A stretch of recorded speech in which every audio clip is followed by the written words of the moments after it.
Hörmətli izləyicilər, hər birinizi salamlayıram. Salam aleykum. Mən Adil Abdullayev, Biganə Qalma Xeyri Aksiyasının layihə rəhbəri olaraq bu günləri sizinlə öz təcrübəmi bölüşmək istəyirəm. Bildiyiniz kimi hal-hazırda müqəddəs Ramazan ayının içindəyik və Ramazan ayı bizim üçün savab qazanmaq üçün əla bir fürsətdir.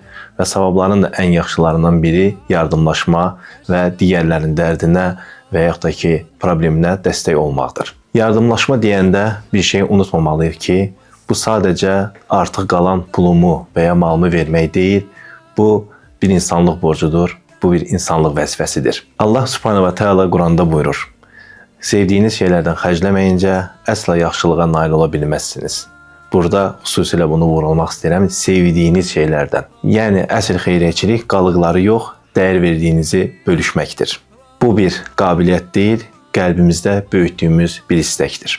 Əslində yardımlaşma cəmiyyətin təbii sığorta sistemidir. Nəyə görə təbii sığorta deyirik? Çünki biz bir ailəyə yardım etməklə bir uşağın küçəyə atılmasının və yaxud da ki, cinayətə meyl etməsinin qarşısını almış oluruq. Bunun elmi tərəfdən də bir üstün tərəfi var ki, biz yardım etdikcə beynimizdə dopaminlər ifraz olunur. Buna da altruizm deyilir. Peyğəmbərimiz s.ə.v buyurmuşdur: hər kim müminin bu dünyadakı hər hansısa bir sıxıntısını aradan qaldırarsa, Allah da onun sıxıntısını aradan qaldırar.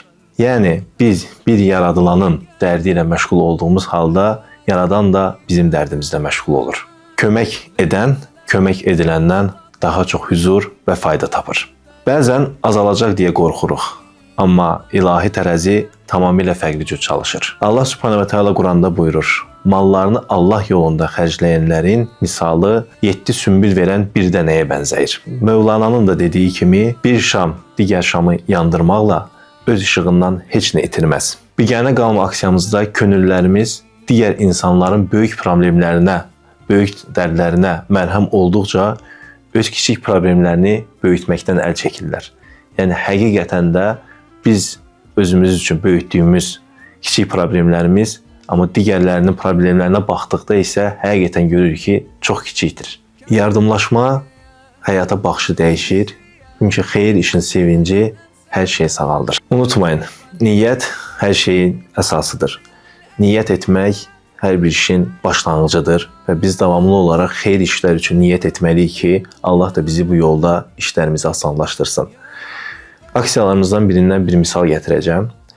Biz Ramazan ayında bir ailəyə ərzaq yardımı aparanda uşaq ərzaq paketini açıb anasına belə bir xitab etdi: ana, bax, Allah bizi unutmadı. Həmin bu ifadələr həmin an üçün olan bizim bütün yorğunluqlarımızı aradan qaldırdı. O uşağın ümidi olmaq dünyadakı bütün var-dövlətdən üstün idi. Gəlin bu Ramazan bir-birimizin ümidi olaq, süfrəmizi və ən əsası mərhəmətimizi bir-birimizlə paylaşaq. Heç bir yaxşılığa biganə qalmayaq. Ramazan ayınız mübarək.